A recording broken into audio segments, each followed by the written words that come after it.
नमस्कार प्यारे बच्चों। आज की इस क्लास में हम लोग कक्षा 12 में पढ़ाई जाने वाली इंडियन इकोनॉमी के एक बहुत ही महत्वपूर्ण चैप्टर को पढ़ने जा रहे हैं।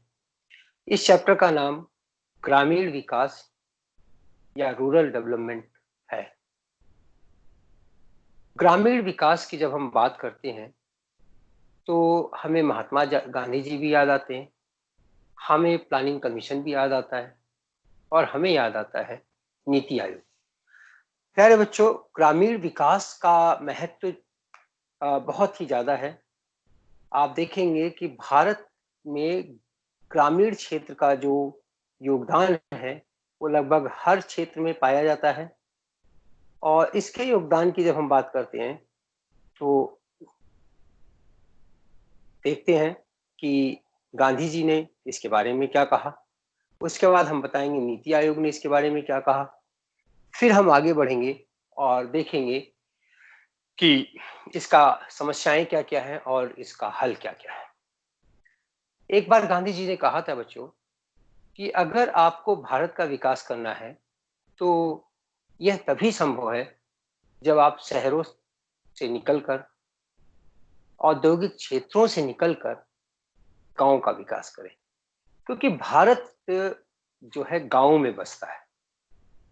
ये बहुत बड़ी बात गांधी जी ने स्वतंत्रता के समय कही थी। अगर हम नीति आयोग की बात करें 1947 के बाद हम सीधे आते हैं 2016-17 में, तो हम पाते हैं नीति आयोग ने भी ग्रामीण विकास के महत्व को न सिर्फ पहचाना है बल्कि इसके बढ़ते हुए दायरे को भी पहचाना है। नीति आयोग का कहना है rural development has assumed greater importance in India today than in earlier period in the process of development of the country। Bharat के विकास में ग्रामीण क्षेत्र के विकास का की भूमिका समय के साथ घटी नहीं है, समय के साथ बढ़ती गई है। प्यारे बच्चों, हमें ग्रामीण विकास की बात क्यों करनी चाहिए? नेचुरल है, अगर जब हम संसाधन कहीं लगाना चाहते हैं तो हम उसका आउटपुट भी देखना चाहते हैं। भारत में हमें ग्रामीण विकास की बात इसलिए करनी चाहिए क्योंकि गांव ही इंडिया की रीढ़ की हड्डी है, ऐसा माना जाता है। बैकबोन ऑफ इंडिया जो है विलेजेस है। कारण क्योंकि 46% ऑफ नेट डोमेस्टिक प्रोडक्ट जो है वो भारत के एनडीपी का 46% डायरेक्ट हमें रूरल इंडिया से प्राप्त होता है। प्यारे बच्चों, हमारी जो वर्किंग फोर्स है उसका 70 अराउंड 67.4% के आसपास, जो कि बढ़ता जा रहा है, आज की डेट में ये 70% हो गया है, वो भी ग्रामीण क्षेत्र में ही निवास करता है। ग्रामीण क्षेत्र की विकास हमें इसलिए भी करना चाहिए कि हमारे देश की लगभग 80% जनसंख्या प्रत्यक्ष या अप्रत्यक्ष रूप से गांव से ही संबंधित है। आपने देखा होगा कोविड-19 से परेशान होकर मजदूर हर राज्य से, हर बड़े शहर से हजारों की संख्या में गांव की तरफ ही आ रहे हैं। तो प्रत्यक्ष या अप्रत्यक्ष रूप से लगभग 80% जनसंख्या हमारी गांव से संबंधित है। लगभग आप देखेंगे कि सेवा क्षेत्र में ट्रांसपोर्टेशन भी आता है। अब इस ट्रांसपोर्टेशन में आप रेलवे और ट्रक्स देख रहे हैं बड़े बड़े। सेवा क्षेत्र का राष्ट्रीय यानी जीडीपी में जो योगदान है वो लगभग 56%, 55-56% माना गया है। इस 56-55% में जो सेवा क्षेत्र का योगदान है, वास्तव में लगभग 27% एग्रीकल्चरल प्रोडक्शन से संबंधित होता है। फिर वो चाहे फर्टिलाइजर्स से संबंधित हो, चाहे ट्रांसपोर्टेशन से संबंधित हो, चाहे कम्युनिकेशन से संबंधित हो, चाहे इंडस्ट्री से संबंधित हो, ये सारा का सारा लगभग 27% आउट ऑफ 55 सिर्फ रूरल इंडिया से उन्हें मिलता है, अर्निंग होती है। अगर हम इंडस्ट्रियल सेक्टर की तरफ ग्रामीण क्षेत्र के योगदान को देखते हैं तो रॉ मटेरियल, प्यारे बच्चों, ग्रामीण क्षेत्र से ही जाता है। एग्रीकल्चर सेक्टर से एक बड़ा हिस्सा कच्चे माल का जाता है। अगर हम लेबर सप्लाई की बात करें तो मैंने अभी बताया कि हजारों की संख्या में श्रमिक वापस गांव आ रहे हैं, यानी वो गांव से ही गए थे इंडस्ट्रीज में काम करने के लिए। गांव एक बहुत बड़ा बाजार है। आप देखेंगे मोबाइल का क्षेत्र हो, बैंकिंग का क्षेत्र हो, चाहे फूड ग्रेन प्रोवाइड करने के लिए क्षेत्र हो, वास्तव में ये सारे के सारे आपको गांव से ही मिलते हैं, इसलिए ग्रामीण क्षेत्र का योगदान बढ़ जाता है। अब समस्याएं देखिए गांव में क्या क्या है। गांव में समस्या है अनएम्प्लॉयमेंट की, गांव में समस्या है अंडर एम्प्लॉयमेंट की। ये अनएम्प्लॉयड क्या होता है और अंडर एम्प्लॉयड क्या होता है? वास्तव में अनएम्प्लॉयड तो ये होता है जिसके पास कोई रोजगार ना हो, और अंडर एम्प्लॉयड होता है जो अपनी क्षमता से कमतर काम करने के लिए मजबूर हो।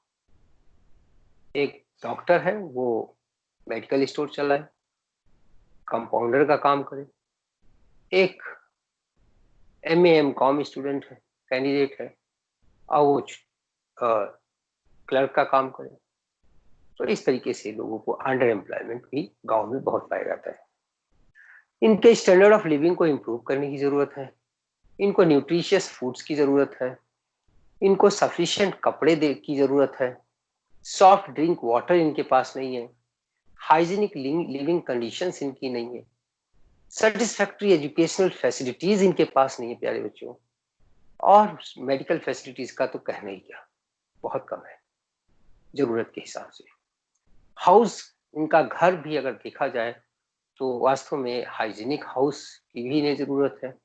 सोशियो कल्चरल एक्टिविटीज की भी इनको डेवलप करने की जरूरत है, और इनको एक ऐसे रोड की जरूरत है, एक ऐसी सड़क की जरूरत है जो हर मौसम में इनके काम आ सके।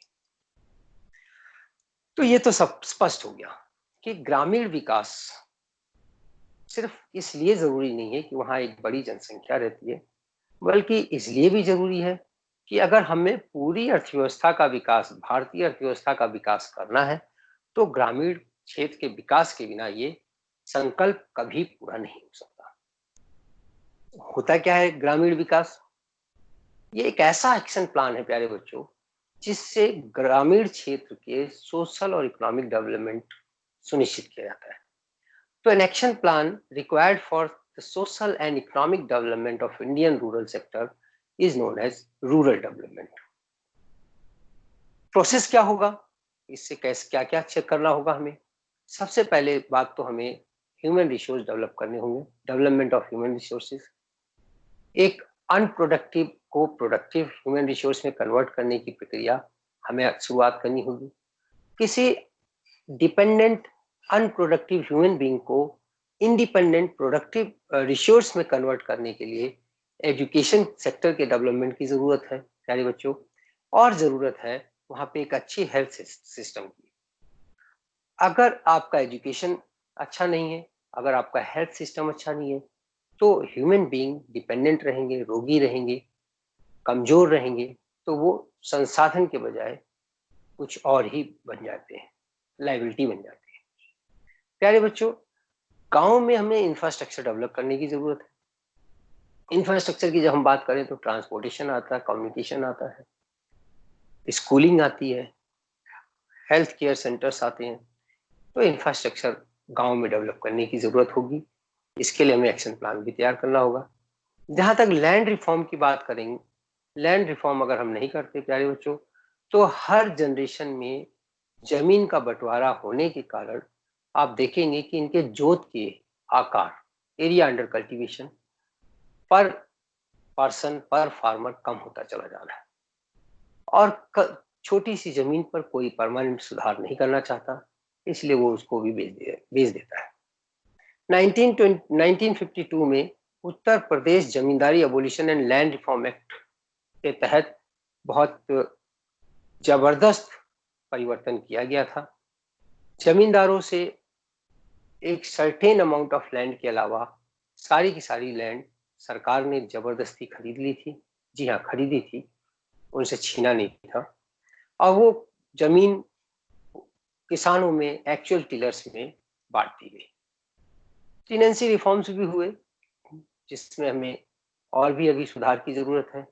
कंसोलिडेशन ऑफ लैंड होल्डिंग करते रहना पड़ेगा। तो ये सारी चीजें लैंड रिफॉर्म से संबंधित। प्यारे बच्चों, एलिवेशन ऑफ पॉवर्टी, गांव में गरीबी बहुत है, गरीब बहुत है। तो गरीब और गरीबी दोनों को हमें एक नीति के तहत सुदृढ़ करना होगा, खत्म करना होगा, उनको बढ़ाना, उनको गरीबी रेखा से ऊपर खींचकर लाना होगा। एक और बात है, हर गांव में हर जगह पे हमने देखा है कि अगर लोकल प्रोडक्ट्स को हम डेवलप करें तो लोकल एम्प्लॉयमेंट भी डेवलप होती है। बनारसी साड़ी, लखनऊ के चिकन के कपड़े, मेरठ के तांबे और पीतल के बर्तन, हापुड़ के पापड़, कौन नहीं जानता। प्यारे बच्चों, हमें इस तरीके से लोकल एम्प्लॉयमेंट डेवलप करना होगा। लोकल वो तभी किया जा सकता है जब हम लोकल प्रोडक्ट्स को बढ़ावा दें। अब ये सब कैसे हो सकता है? To have a complete focus on removing the barricades, इसके जितने भी रास्ते में रुकावटें हैं डेवलपमेंट की, चुनौतियों को, इस सारी चुनौतियों को हमें स्वीकार करना होगा और उन चुनौतियों का हमें सामना करना पड़ेगा। आइए देखें विकास की चुनौतियां कौन कौन सी है। वास्तव में ग्रामीण विकास की जो चुनौतियों की हम बात करते हैं तो उनको हम दो कैटेगरीज में बांट सकते हैं। कुछ चुनौतियां जिनको हम लिंगरिंग ऑन चैलेंजेस कहते हैं, कुछ चुनौतियां जिनको हम इमर्जिंग चैलेंजेस कहते हैं। प्यारे बच्चों, लिंगरिंग ऑन चैलेंजेस में ऐसे चैलेंजेस आते हैं जो कि प्रारंभ से ही चलते आ रहे हैं।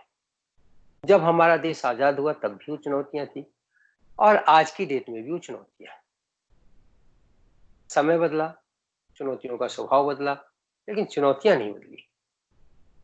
इसके अलावा कुछ इमर्जिंग चैलेंजेस हैं जो समय के बदलने के साथ साथ हमारे सामने उपस्थित होती जा रही हैं।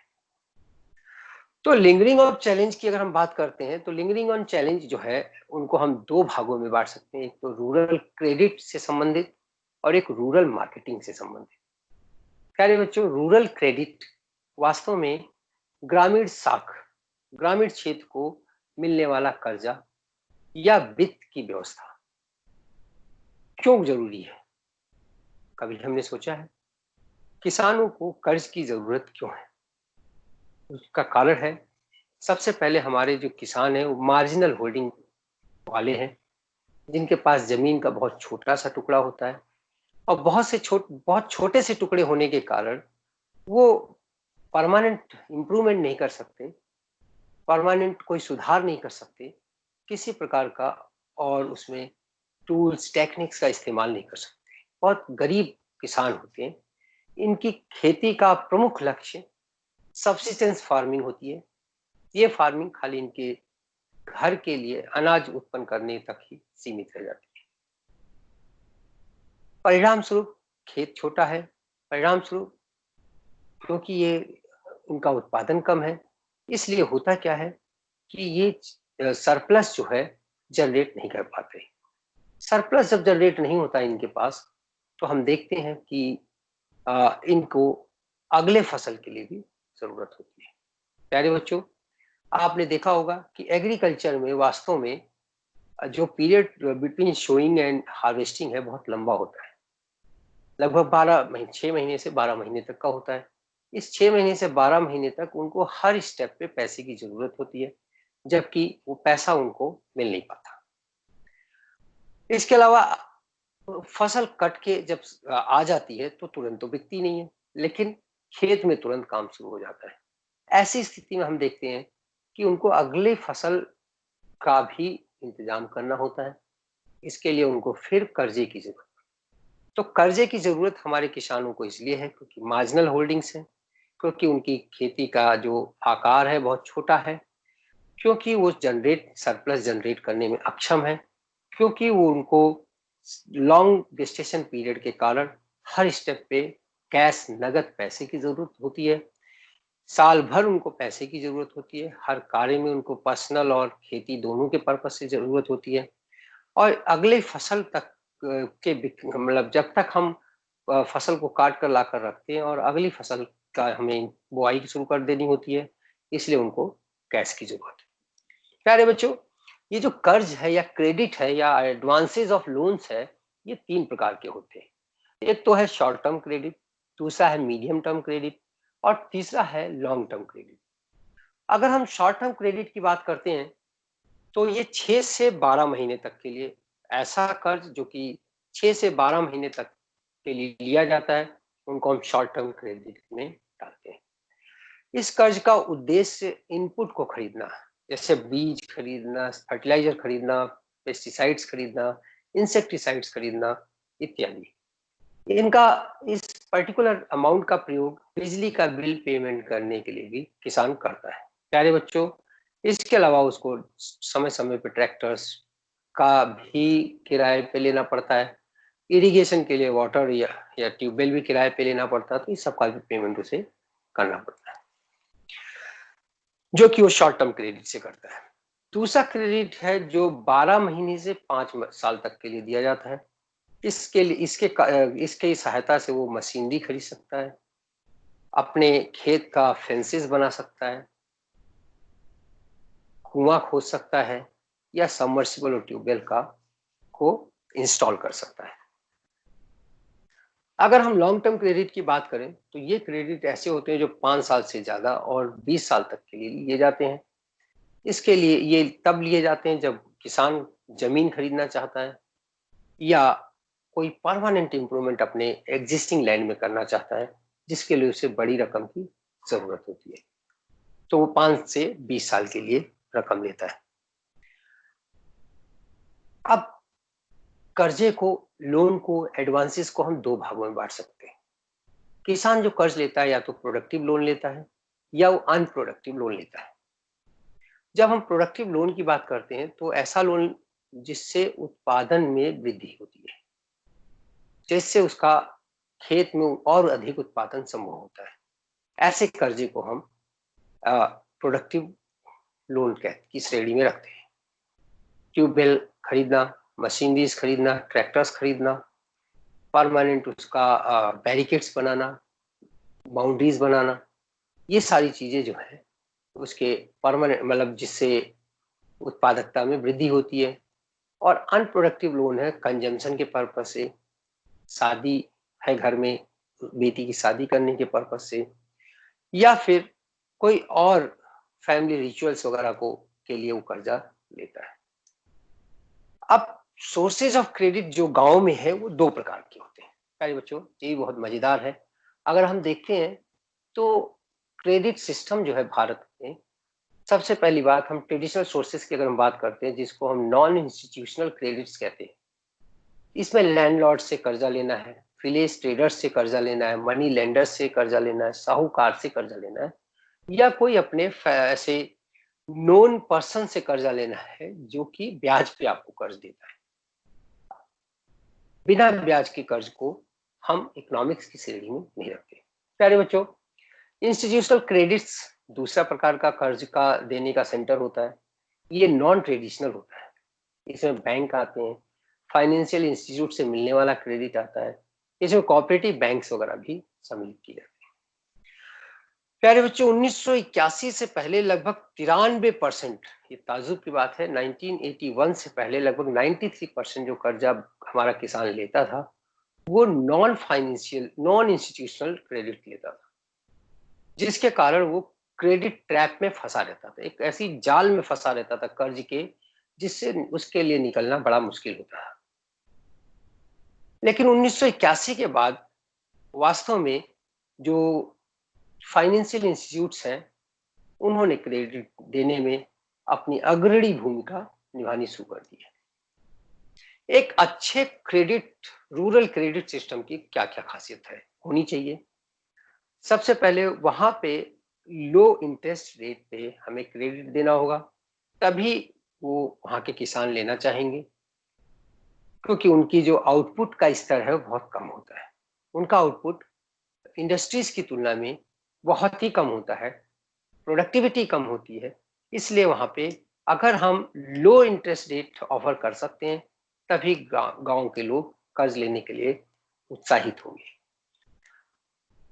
दूसरी बात, जो फार्मर कर्ज लेने जाता है उसको बहुत कन्वीनियंस होना चाहिए। जैसे शहर में इंडस्ट्रीज को कर्जा आसानी से मिल जाता है, वैसे प्यारे बच्चों गांव में किसानों को नहीं मिल पाता। किसान की टांगे कांपती हैं जब वो बैंक के अंदर घुसने की कोशिश करता है। मैनेजर के कमरे में, चैम्बर में घुसने की तो बात ही छोड़ो, वो बाहर, बैंक के बाहर ही खड़ा खड़ा कई घंटे बिता देता है, तब कहीं जाकर उसको अंदर बैंक में आन जाने की परमिशन मिलती है। इसके अलावा आप देखेंगे फ्री पॉलिटिकल, एक और बात है हमारे यहाँ, कर्ज से संबंधित पॉलिटिकल इंटरेस्ट बहुत बड़ा रोल प्ले कर रहा है। प्यारे बच्चों, इसमें हम देखते हैं कि एक सरकार आती है, वो कर्जा माफ, बिजली बिल हाफ का नारा देती है। दूसरी सरकार आने की कोशिश करती है, वो कर्जा, किसानों का कर्जा माफ, लैपटॉप फ्री। तो ये सब जो फ्री वाला ग्रीटीनेस है, इसके कारण भी हमारा ग्रामीण जो क्रेडिट सिस्टम है उसका ढांचा पूरी तरह से अनप्रोफेशनल बन गया है। किसान भी अनप्रोफेशनल इसीलिए बनते चले जा रहे हैं। नॉन इंस्टीट्यूशनल क्रेडिट की अगर हम बात करते हैं तो इसके कुछ एडवांटेज है और कुछ डिसएडवांटेज है। एडवांटेज है इसका कि सबसे पहली बात, इसमें पेपर वर्क बहुत कम होता है। किसान को एक जगह अंगूठा लगाना होता है और तुरंत हाथ में कैश लेना होता है। बहुत फास्ट और लिक्विड होता है। इसमें प्रोसेसिंग के लिए बॉम्बे तक नहीं जाना होता, दिल्ली तक नहीं जाना होता। अब अगर आप किसी बैंक से कर्जा लेने जाएंगे तो आप देखेंगे बैंक कहेगा कि भाई बॉम्बे से अभी तक हेडक्वार्टर से सैंक्शन नहीं आया। तो यहाँ पे क्या है, हेडक्वार्टर भी एजेंट ही है, वही साहूकार हेडक्वार्टर है, वही साहूकार को डायरेक्ट दे रहा है। तो फास्ट एंड लिक्विड होता है नॉन इंस्टीट्यूशनल क्रेडिट अगर आप लेने जाते हैं तो। इसके अलावा इसके लिए मार्जिन की भी रिक्वायर नहीं होती है।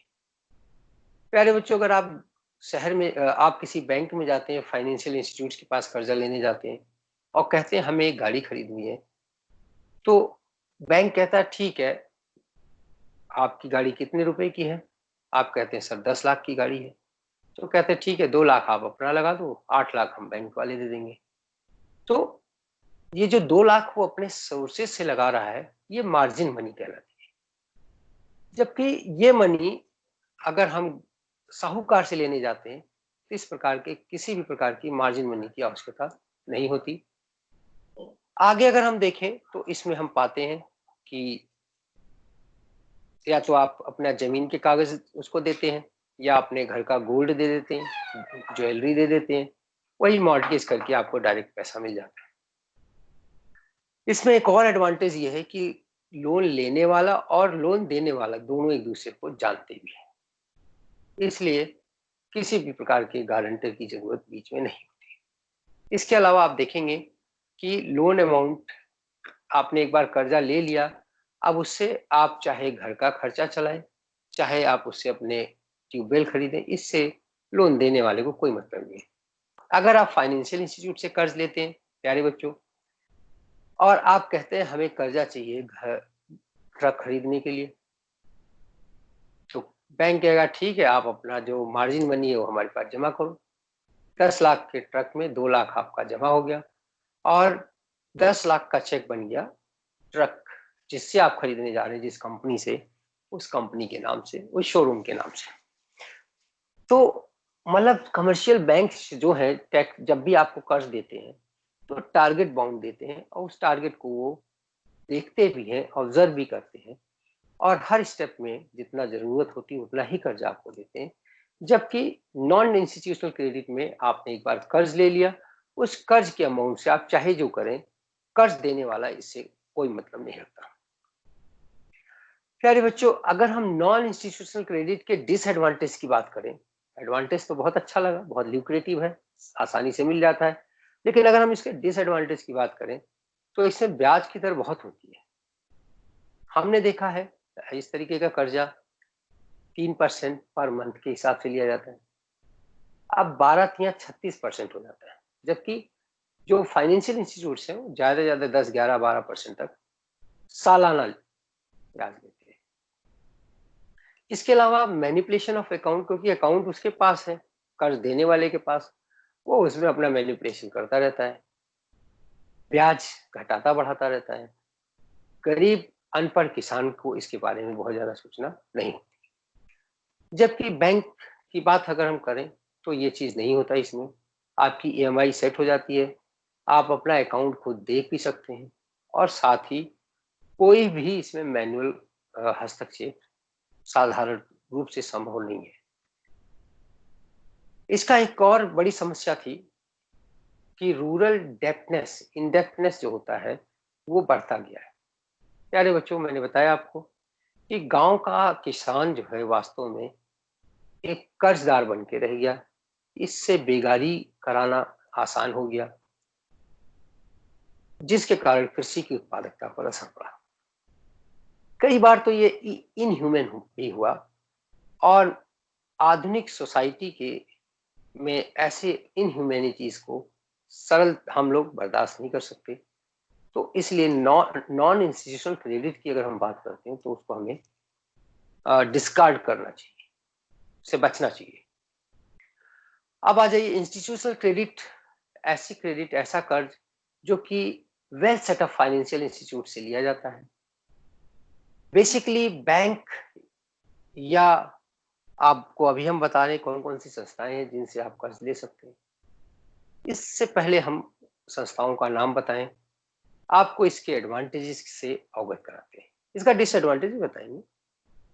सबसे पहला इसका एडवांटेज है कि इसमें एक ये एक्सप्लॉइटिव नहीं होता। वहां एक्सप्लॉइटिव है, वहां सख्त और हाई रेट ऑफ इंटरेस्ट है। यहाँ रेट ऑफ इंटरेस्ट भी कम है। अगर आप देखेंगे लो इंटरेस्ट रेट है यहाँ पे देखेंगे अकाउंटिंग आपकी क्लियर है, अकाउंट बिल्कुल क्लियर है, कितना लेना है, कितना देना है, कितना ईएमआई देना है, किस रेट ऑफ इंटरेस्ट पे देना है। अगर आप ईएमआई का अमाउंट बढ़ा देंगे तो कितने नंबर ऑफ पीरियड कम हो जाएगा, मंथ कम हो जाएगा, इस तरीके से सब कुछ क्लियर होता है। इसके अलावा एक और चीज है, कमर्शियल बैंक जो कर्जा आपको देगा वो integrated with agricultural operational and improvements के साथ जुड़ा हुआ है। प्यारे बच्चों, जो आप कर्ज लेते हैं, मैंने अभी आपको बताया कि बैंक इस चीज को इंश्योर करता है जो कर्ज आप ले रहे हैं, क्या उस कर्ज से आप वही काम कर रहे हैं। अगर आपने कर्ज लिया है पोल्ट्री फार्मिंग के लिए, तो क्या पोल्ट्री फार्मिंग का आपने ढांचा तैयार कर लिया है? क्या पोल्ट्री फार्मिंग में आपने उसका जो इंग्रेडिएंट्स है लाना शुरू कर दिया है? किस साइज पे, किस आकार पे आप अपना स्टार्ट करना चाह रहे थे, उसी हिसाब से उसी स्टेज वाइज कर्ज को, इंस्टॉलमेंट को रिलीज करता है। प्यारे बच्चों, इसमें पेपर वर्क तो जरूर है और सिक्योरिटीज भी चाहिए। डिपेंड करेगा आपके नेचर ऑफ लोन के ऊपर।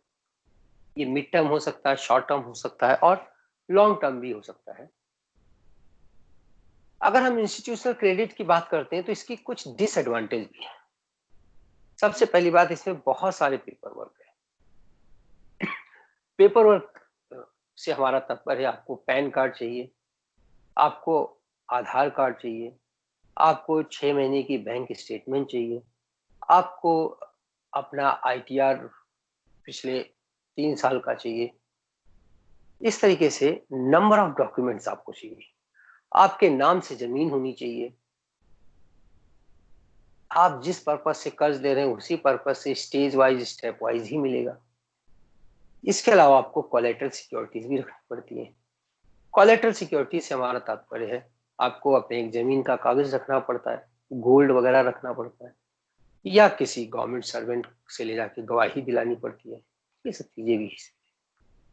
प्यारे बच्चों, वास्तव में इन सब चीजों को देखकर जो हमारे इलिटरेट और पुअर फार्मर्स हैं वो डरते हैं बैंक जाने से। जैसे ही वो डरते डरते कांपते हुए कदमों से बैंक के आसपास दिखाई पड़ते हैं, बस कमीशन एजेंट्स उन पे हमला कर देते हैं।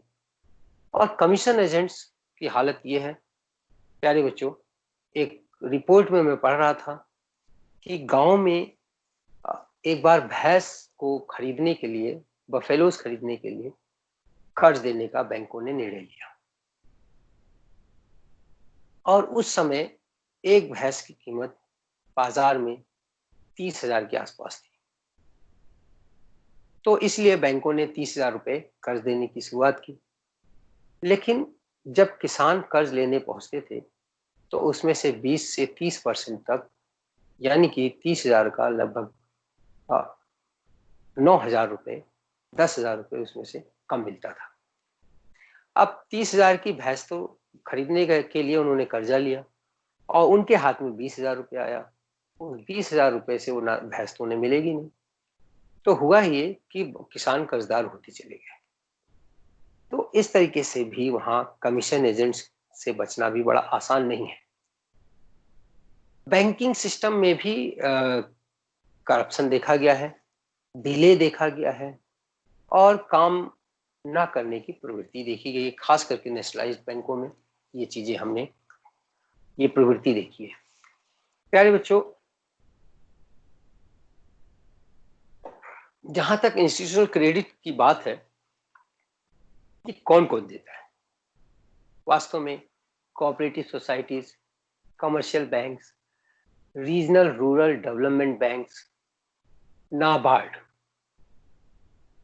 अभी हम नाबार्ड के बारे में डिटेल में बताएंगे। इसके अलावा स्मॉल हाउसिंग ग्रुप्स, एसएचजीज, और गवर्नमेंट डायरेक्टली किसानों को सहायता देती है। वास्तव में 7%, एक जमाने में मैंने बताया 1981 तक ये 7% इनका योगदान हुआ करता था, जो कि बढ़ करके 2016-17 में देखा गया है लगभग 66% of rural credit is being given by these organizations, these institutes. ये it's a matter of pride. ये बहुत ही अच्छा इनके योगदान को दिखाता है। अब हम वन बाय वन इनके बारे में पढ़ेंगे। सबसे पहले हम पढ़ेंगे कोऑपरेटिव सोसाइटीज के बारे में।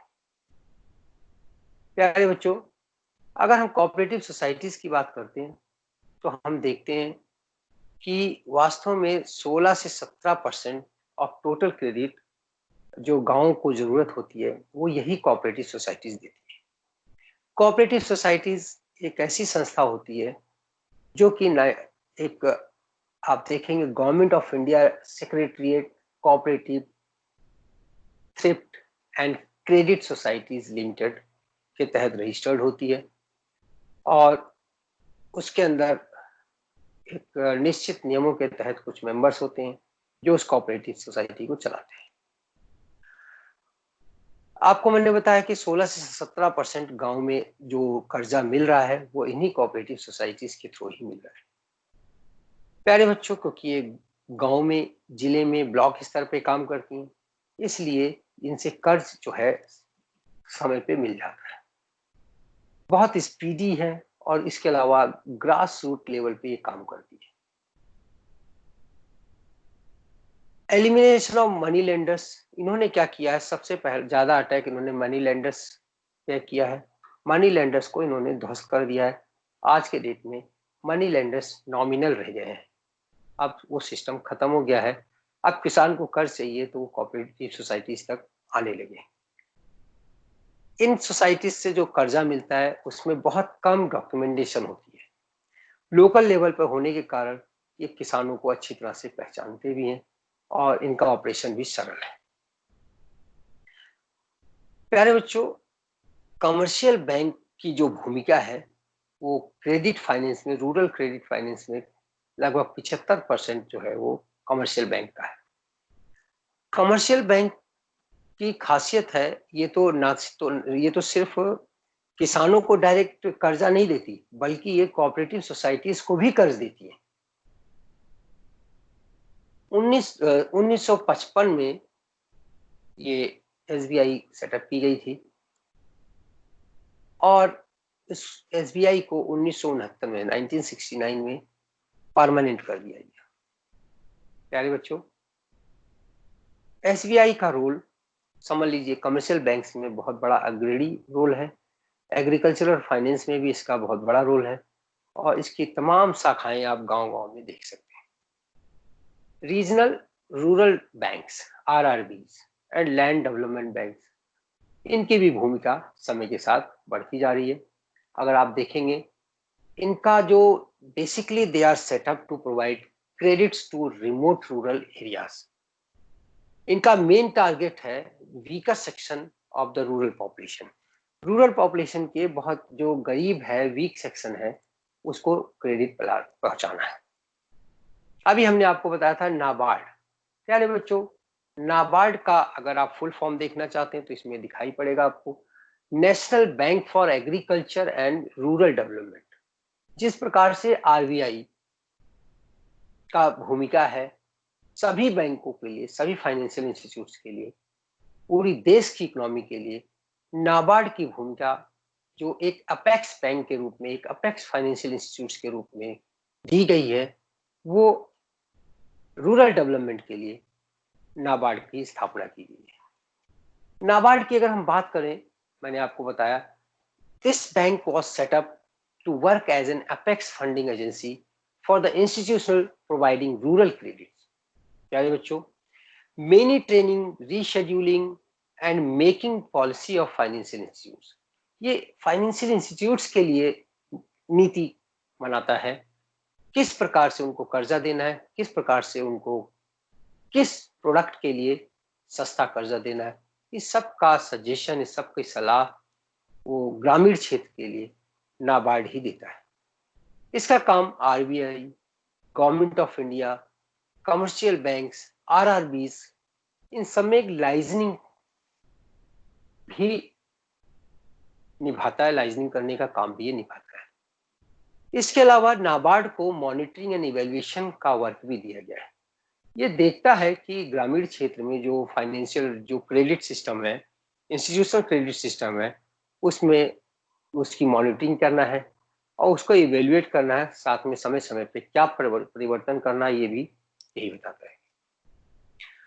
प्यारे बच्चों, आप देखिए यहाँ पे कुछ महिलाएं एक लैपटॉप लेकर बैठी हैं, क्या कर रही हैं?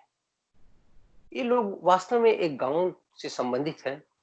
इन्होंने सोचा है कि महिलाएं किस प्रकार उत्पादक हो सकती हैं।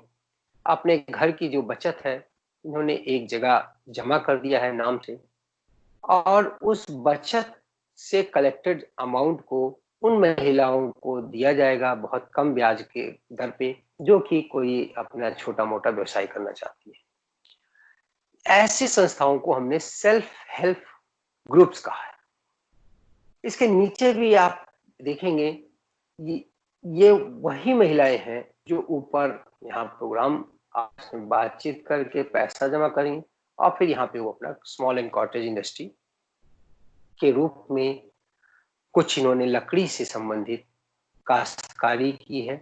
इन्होंने पेन स्टैंड बनाया है, आप देखिए पेन स्टैंड बना है, फ्लावर पॉट्स बने हैं, टोकरीज बनी है, इन्होंने कैरियर्स, कैरी बैग्स बनाए हैं, इन्होंने पंखे भी बनाए हैं। तो ये सब चीजें आप देखेंगे हैंडीक्राफ्ट वर्क के लिए भी इस तरीके की सेल्फ हेल्प फाइनेंस ग्रुप काम करते हैं।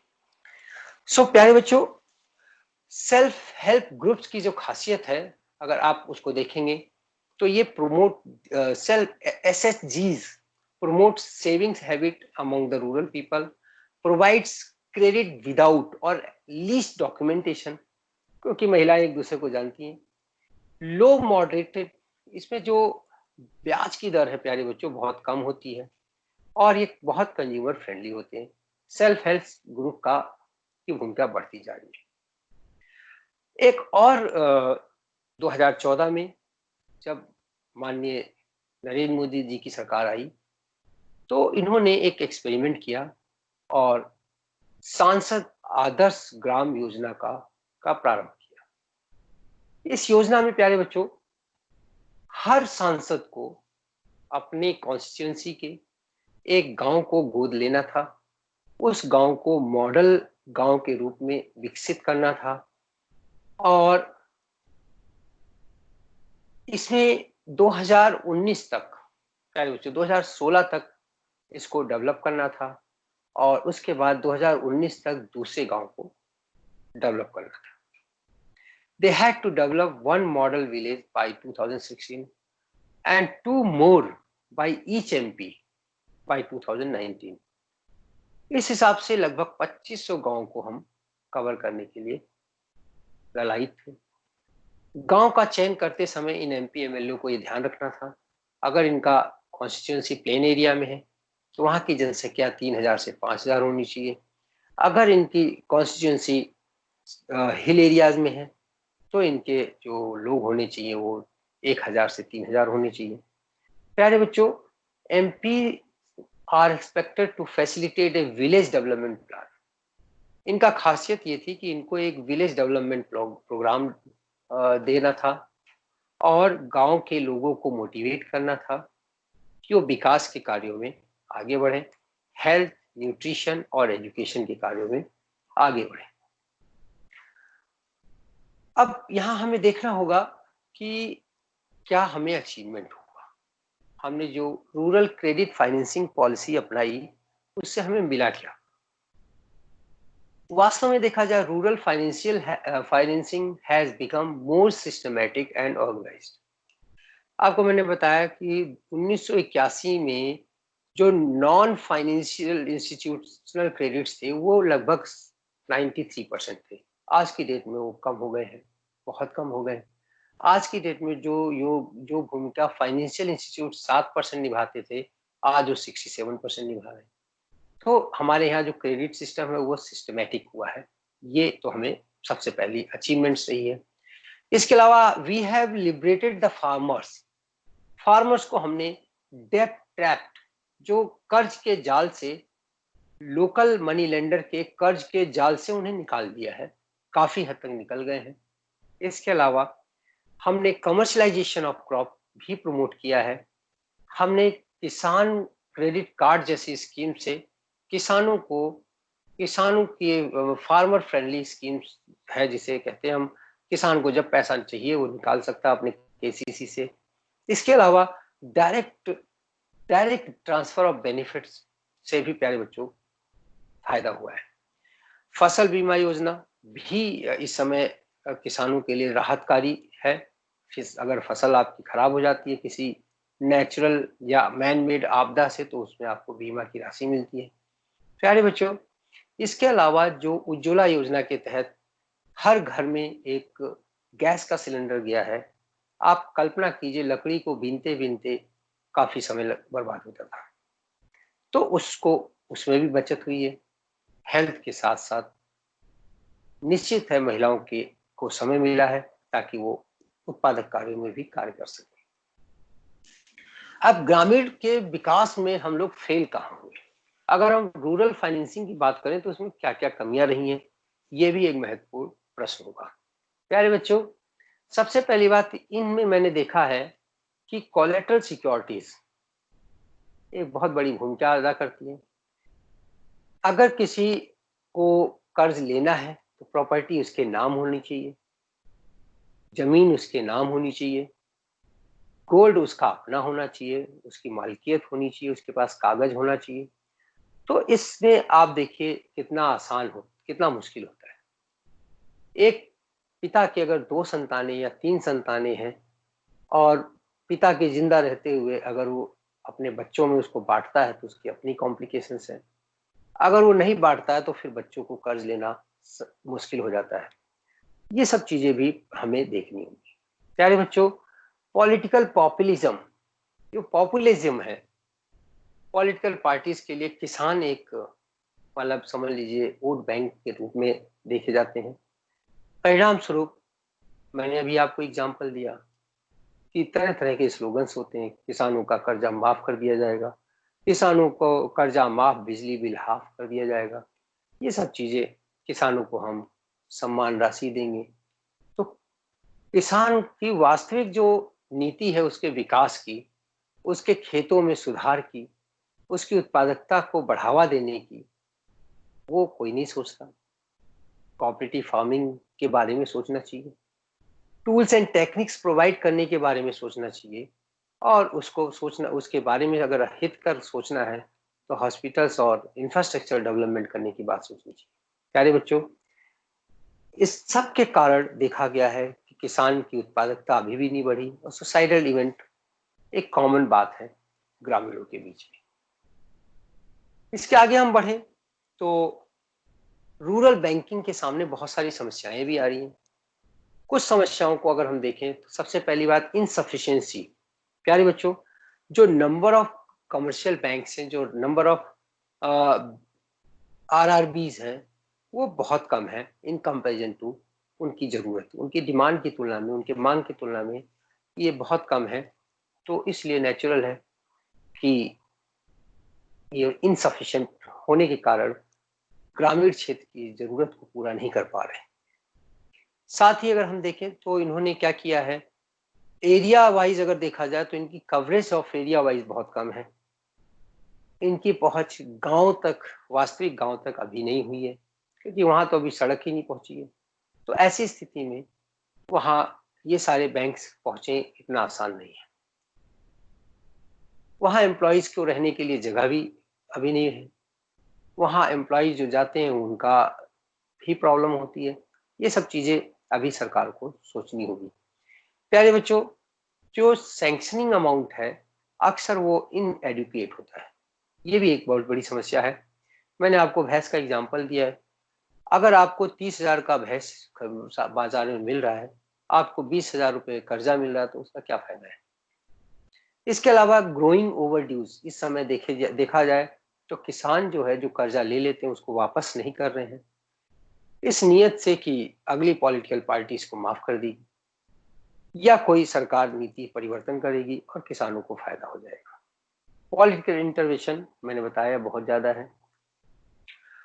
अब जो दूसरी समस्या किसानों के समक्ष आती है वो एग्रीकल्चरल मार्केटिंग की है। क्रेडिट के बाद दूसरा जो मेजर कंपोनेंट है वो मार्केटिंग है।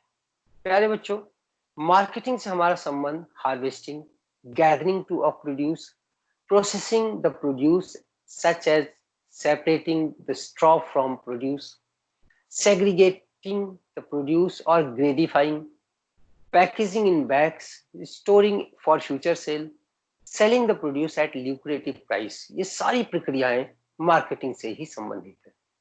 फसल जब कटती है तो ठीक से कटे, ठीक से वो इकट्ठी हो, ठीक से उसकी प्रोसेसिंग हो, उसमें से स्ट्रॉ और अनाज को अलग किया जाए, उसके बाद अनाज की जो ग्रेडिंग हो और ग्रेडिंग के बाद उसको अच्छे बैग में पैक किया जाए, उसको स्टोर किया जाए ताकि जब कीमत बढ़े। ये सारी की सारी चीजें मार्केटिंग में, मार्केटिंग का मतलब बेचना ही नहीं होता, मार्केटिंग के लिए ये सारी प्रक्रियाएं जरूरी है। व्हाट वाज हैपनिंग, इस जब इंडिपेंडेंस हमें मिला तो उस समय क्या होता था कि ये सारी की सारी जो मार्केटिंग थी, वो agriculture marketing was totally captured by money lenders, साहूकार, ट्रेडर्स, कमीशन एजेंट्स। और किसानों को अपना कर्जा पे करने के लिए प्यारे बच्चों अपना क्रॉप बहुत कम कीमत पर इन्हीं एजेंट को बेचना पड़ता था। They had to face underweighing and undue commissions, उनको कमीशन भी देना पड़ता था। रिजल्ट क्या था, poor and pathetic condition of farmers.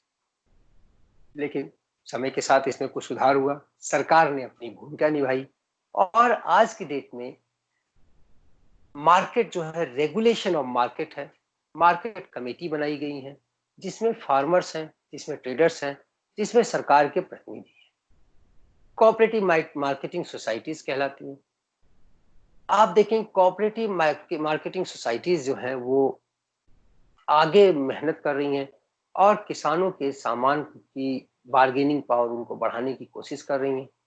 इसके अलावा हम देखते हैं provision of warehousing facilities government देने की कोशिश कर रही है। Central state government warehousing corporations का निर्माण किया हुआ है, जिसके कारण किसान अपना स्ट्रेस सेलिंग से बच सके। प्यारे बच्चों, measures by the government to improve agriculture marketing की अगर हम बात करें तो सब्सिडाइज्ड ट्रांसपोर्टेशन सिस्टम भी दिया जा रहा है। अगर आप अपने सामान को गांव से शहर ले जाना चाहते हैं तो इंडियन रेलवे उसके लिए अलग पूरा सब्सिडाइज्ड कीमत रखे हुए आप अपने सामान को ले जाकर हायर कीमत पर बाजार में बेच सकते हैं। प्यारे बच्चों, मेजर क्रॉप्स की मिनिमम सपोर्ट प्राइस भी सरकार देती है। इस मिनिमम सपोर्ट प्राइस पे किसान चाहे तो अपना सामान सरकार को बेच सकते हैं, सरकार उसको खरीदने के लिए तैयार रहती है। ऐसा सपोर्ट इसलिए दिया जाता है ताकि किसानों को स्ट्रेस सेलिंग से अच्छा बेचने में, कम कीमत में बेचने के लिए वो मजबूर ना हो। प्यारे बच्चों, आजकल डिफरेंट किसान चैनल आप देखने के को मिल रहे होंगे जहाँ पे किसानों को उनको जानकारी भी प्रदान की जा रही है। जहां तक बफर स्टॉक की बात है, जो स्टॉक खरीदती है सरकार एमएसपी पे, उस स्टॉक को हम बफर स्टॉक कहते हैं। हार्वेस्टिंग के समय किसानों से ये खरीदा जाता है और खरीदने के बाद प्यारे बच्चों इसको पीडीएस के थ्रू गरीबों को, नीडी वंस को कम कीमत पर फेयर प्राइस शॉप की सहायता से, उचित दर की दुकानों की सहायता से बेचा जाता है। अब किसानों को परेशानी क्या है? किसानों को परेशानी है जो इंटरमीडियरीज हैं उनके मैनिपुलेशन से।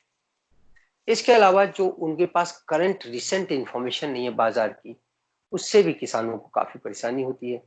किसानों के पास स्टोर करने की क्षमता भी नहीं है, इसके कारण भी किसानों को प्रॉब्लम होती है। प्यारे बच्चों, सरकार ने समय के साथ साथ ऑल्टरनेटिव मार्केटिंग चैनल भी प्रारंभ किए हैं। निजी क्षेत्र को भी इसमें बढ़ावा दिया है। आपने सुना होगा हरियाली बाजार, बिग बाजार, मदर डेयरी, पराग मिल्क, अमूल मिल्क, अपनी मंडी, उजावर सैंडीज तमिलनाडु में। ये सारे जो संस्थाएं हैं, यहाँ किसान डायरेक्ट अपने सामान को बेच सकता है, इनको कीमत भी अच्छी मिल जाती है। अब हमारे जो एग्रीकल्चरल मार्केटिंग सिस्टम में डिफेक्ट है, अगर हम डिफेक्ट की बात करें तो क्या क्या है? प्यारे बच्चों, सबसे पहला डिफेक्ट तो यही है, लैक ऑफ स्टोरेज फैसिलिटी। एक अनुमान के अनुसार लगभग 15 से 30% जो हमारा अनाज है वो सड़ जाता है बारिश के कारण, या उसको चूहे खा जाते हैं। इसके अलावा किसान हमारा जो किसान है, हार्वेस्टिंग के बाद डिस्ट्रेस सेलिंग के लिए मजबूर है। जबरदस्ती उसको बेचना पड़ता है, ना चाहते हुए भी, क्योंकि उसने जिससे कर्ज लिया है उसका दबाव होता है, ट्रेडर्स का दबाव होता है, और उसको जरूरत होती है, उसकी जरूरत का दबाव होता है, अल्टीमेटली वो बेच देता है। लैक ऑफ ट्रांसपोर्टेशन सिस्टम भी बहुत है प्यारे बच्चों। रेलवे स्टेशन हर गांव में तो है, बनाए नहीं जा सकते, नेचुरल है। रेलवे स्टेशन तक जाने का खर्चा भी बहुत ज्यादा होता है। सामान को एक ट्रक में ला दो, उसके बाद उसको रेलवे स्टेशन पे ले जाओ, ये बड़ा आसान काम नहीं है, जो कि आम किसान के तो बस की बिल्कुल नहीं है। लैक ऑफ ट्रांसपोर्टेशन सिस्टम हमारे यहाँ अभी भी देख सकते हैं आप। जब सड़कें अभी ठीक से पूरी तरह नहीं बन पाई हैं, तो ट्रांसपोर्टेशन सिस्टम तो उसके बाद की बात है। जो मिडिल मैन की लंबी चेन है प्यारे बच्चों, ये भी अपने आप में बहुत बड़ा भूमिका अदा करती है। मिडिल मैन की चेन की जब हम बात करते हैं तो इसमें ट्रेडर्स भी आते हैं, इसमें मनी लेंडर्स भी आते हैं जो किसान को उधार दिए रहते हैं, इसमें बड़े फार्मर्स भी आते हैं, तो ये सारी चीजें इसमें सम्मिलित। इसके अलावा आप देखेंगे हमारे यहाँ इंस्टीट्यूशनल फाइनेंस अभी भी 67% तक हुआ है, यानी कि 33% कर्जा वो अभी भी देने में सफल नहीं है। Lack of appropriate grading system of the crop. प्यारे बच्चों, हमारा किसान तो फसल काटता है और उसको अलग स्ट्रॉ से अलग करने के लिए छानता है, छानने के बाद वो अनाज की ग्रेडिफाइंग नहीं करता। ग्रेडिफाइंग ना होने के कारण उसको उस फसल की सही कीमत नहीं मिलती, उसके एवरेज कीमत मिलती है। इसके अलावा देखा जाए तो हमारे किसान के पास जो रनिंग मार्केट ट्रेंड्स है उसके बारे में क्विक रिस्पॉन्स नहीं मिलता। आप देखिए आजकल अनाज मंडी चाहे वो भी ऑनलाइन है, सब्जी मंडी भी ऑनलाइन है। आप देखिए दाल और तिलहन बिना खरीदे ही लोग ऊपरी बाजार में स्टॉक मार्केट में खरीदते हैं और बेचते हैं, लेकिन किसान को उसका फायदा नहीं मिल पाता। अब बात आती है एग्रीकल्चरल डाइवर्सिफिकेशन की।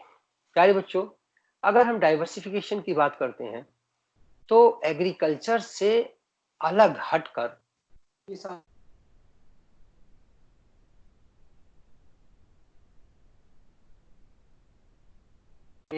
किसानों के बारे में सोचना पड़ेगा। अभी क्या क्या है? नंबर 1, डाइवर्सिफिकेशन की जब भी बात होगी तो इसमें क्रॉप प्रोडक्शन की बात होगी या एक्टिविटीज को डाइवर्सिफाई करने की बात होगी।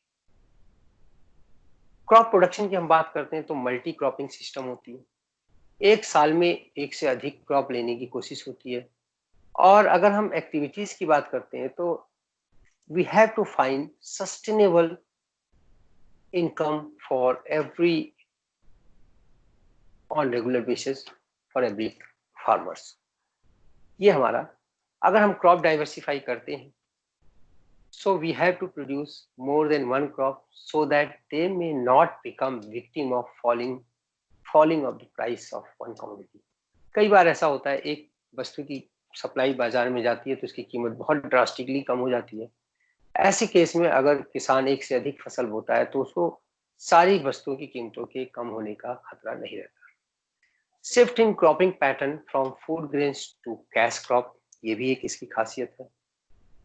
Most of the farmers are still inclined towards subsistence farming rather than उनको commercial crop की तरफ हमें ले जाना पड़ेगा, क्योंकि ज्यादातर लोग अपनी जीविका यापन करने के लिए ही अभी खेती करते हैं।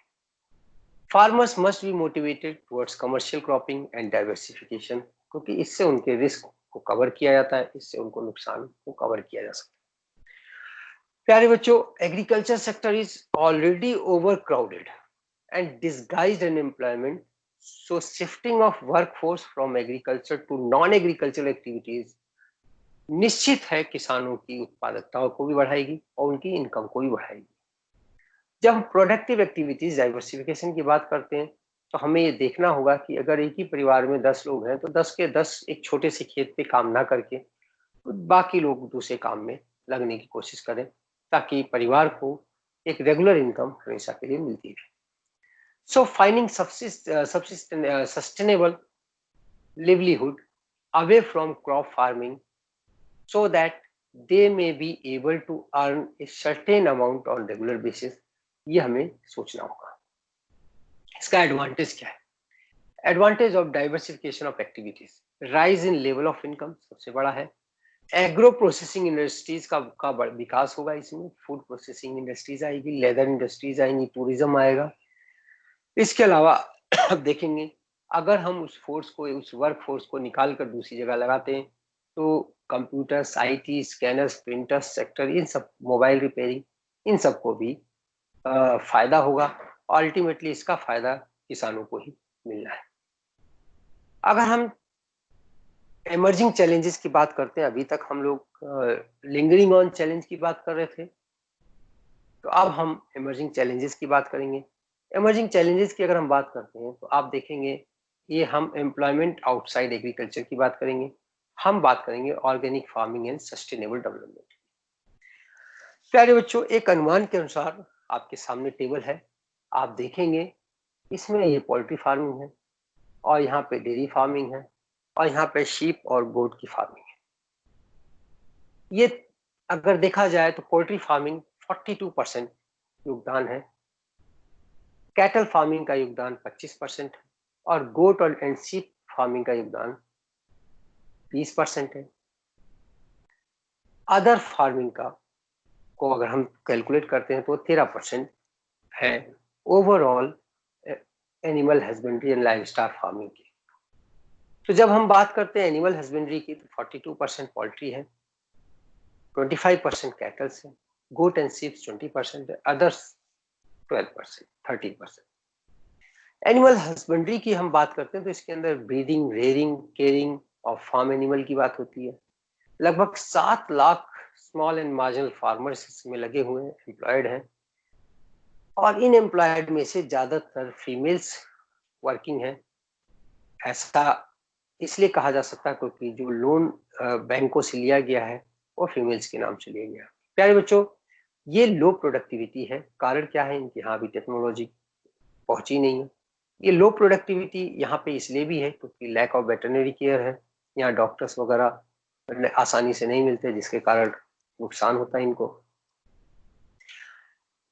इंडिया की एक और खासियत है, अगर हम एनिमल हस्बेंड्री की बात करते हैं तो लगभग हमारे पास जो लाइव स्टॉक है वो वर्ल्ड में सबसे नंबर 1 है।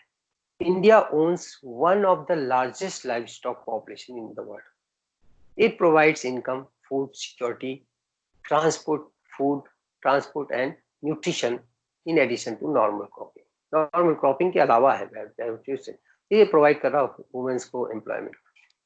और 70 मिलियन विलेजर्स इसमें एंगेज हैं, डायरेक्ट और इनडायरेक्ट। अगर हम डेयरिंग की बात करते हैं तो डेयरिंग में आता है breeding, raising, utilisation of dairy animals for various dairy products. इसके अंदर producing, storing and distribution of milk भी आ जाता है। अब अगर हम मिल्क की बात करते हैं तो ऑपरेशन फ्लड की बात करना जायज है। 1970 में प्यारे बच्चों डायरेक्ट डॉक्टर वर्गीस कुरियन को एनडीडी बोर्ड का, नेशनल डेयरी डेवलपमेंट बोर्ड का अध्यक्ष बनाया गया। उन्होंने ऑपरेशन फ्लड लॉन्च किया और प्यारे बच्चों 17 मिलियन टन का हम उत्पादन करते थे 1950-51 में। ये बहुत तीव्र गति से बढ़ा और 2016-17 में आप देखेंगे 165.4 मिलियन टन का मिल्क हम प्रोड्यूस कर रहे हैं। प्यारे बच्चों डेयरी का बाई प्रोडक्ट्स भी होते हैं, meat, eggs, wool and also emerging an important source of income for the villagers. इससे भी विलेजर्स को फायदा मिलता है। अब क्या एक्सपेक्ट किया जाता है, प्रोडक्टिविटी को कैसे बढ़ा सकते हैं?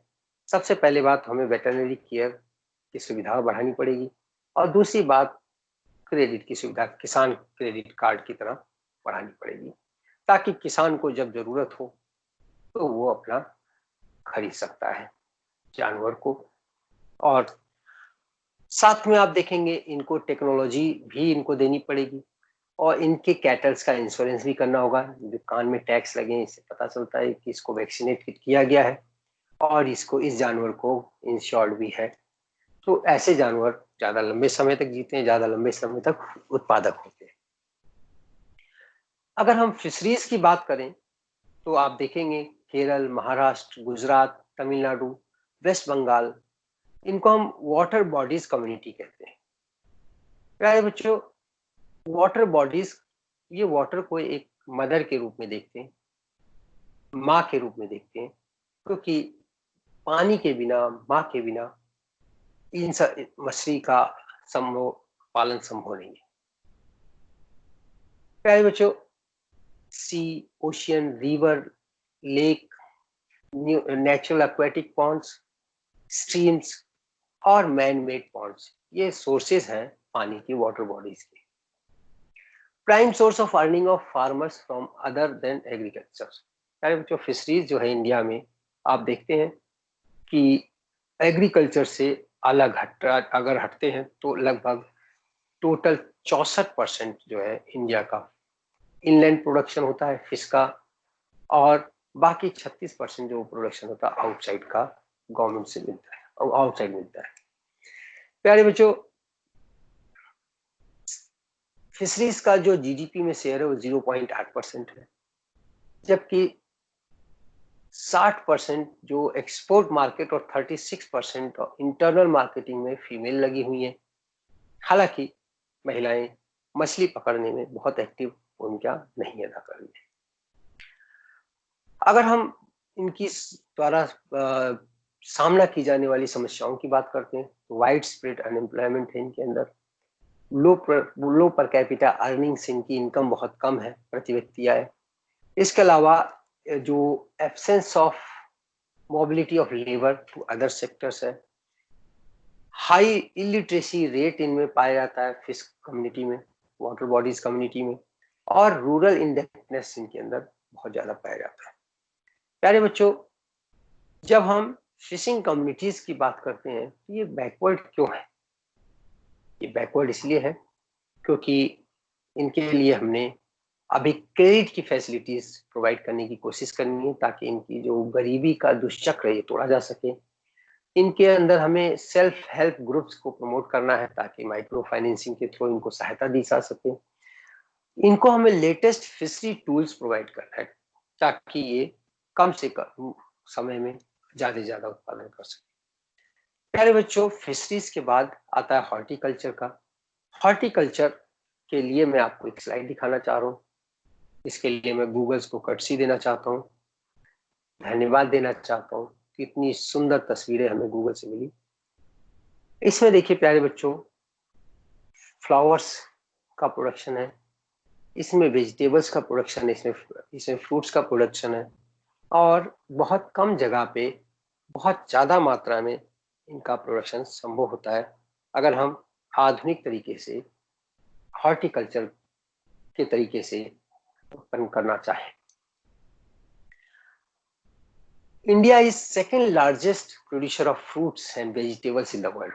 जी, लगभग आप समझ लीजिए कि हम लोग उत्पादन कर रहे हैं आम का, बनानास का, कोकोनट्स का, काजू का और स्पाइसेस का। 74,877 मिलियन टन ऑफ फ्रूट्स और 146.554 मिलियन टन ऑफ वेजिटेबल्स का प्रोडक्शन 2010-11 में हुआ था। इससे आप इसकी गंभीरता का